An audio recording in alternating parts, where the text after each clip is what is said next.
जय हिंद। आज से हम लोग कॉम्पिटिटिव मैथ की शुरुआत कर रहे हैं और किसी चैप्टर की शुरुआत ना करके सबसे पहले हम लोग जानेंगे सिलेबस के बारे में कि कंपटीशन के मैथ का सिलेबस क्या है, किन किन चैप्टर्स की तैयारी करनी है, कौन कौन से चैप्टर्स हमें पढ़ने हैं, ताकि एसएससी, रेलवे, बैंकिंग या डिफेंस का कोई एग्जाम हो या फिर मान लीजिए स्टेट वाइज जो भी एग्जाम होते हैं आप उन्हें आसानी से क्रैक कर सकें।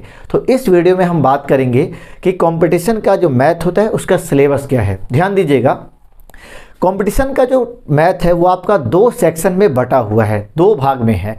फर्स्ट आपका जो मिलेगा वो है आपका अर्थमेटिक, ठीक है, और दूसरा जो भाग है वो है एडवांस।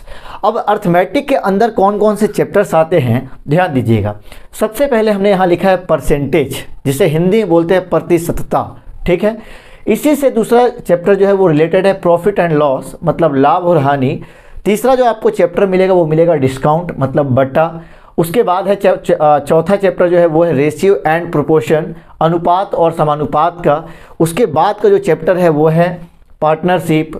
उसके बाद है वर्क एंड टाइम, फिर पाइप एंड सिस्टर्न है, स्पीड एंड टाइम है, बोट एंड स्ट्रीम है। उसके जस्ट बाद जो चैप्टर आपको मिलेगा वो एसआई और सीआई का, मतलब साधारण ब्याज और चक्रवृद्धि ब्याज। उसके बाद का जो चैप्टर है वो है मिक्सचर या एलिगेशन, ठीक है ना, मिश्रण जिसे हिंदी बोलते हैं। उसके बाद है एवरेज, औसत, और उसके बाद डीआई है, डाटा इंटरप्रिटेशन है, ठीक है। तो ये जो आप देख रहे हैं 13 चैप्टर लगभग ये चैप्टर जो है आपके अर्थमेटिक के अंतर्गत आते हैं, ठीक है। अब हम बात करते हैं मैथ का जो दूसरा सेक्शन है उसके बारे में। मेरे दोस्त, दूसरा सेक्शन जो है वो है आपका एडवांस मैथ। एडवांस मैथ में कौन कौन से चैप्टर आते हैं ध्यान दीजिएगा। सबसे पहले आपको मिलेगा नंबर सिस्टम एंड अलजेब्रा, ठीक है, नंबर सिस्टम एंड अलजेब्रा जिसे हिंदी में बोलते हैं संख्या पद्धति और बीजगणित। उसके बाद चैप्टर मिलेगा एलसीएम एंड एचसीएफ। फिर उसके बाद आपको मिलेगा मेंसुरेशन।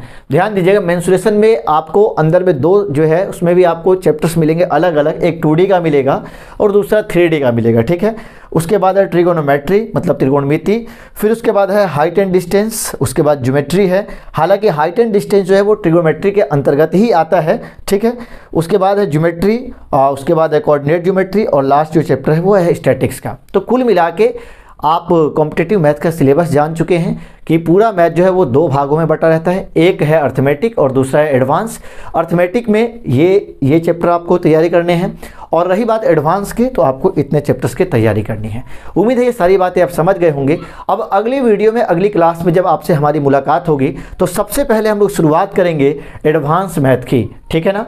मिलते हैं एक नए क्लास में नई वीडियो के साथ में, तब तक के लिए जय हिंद।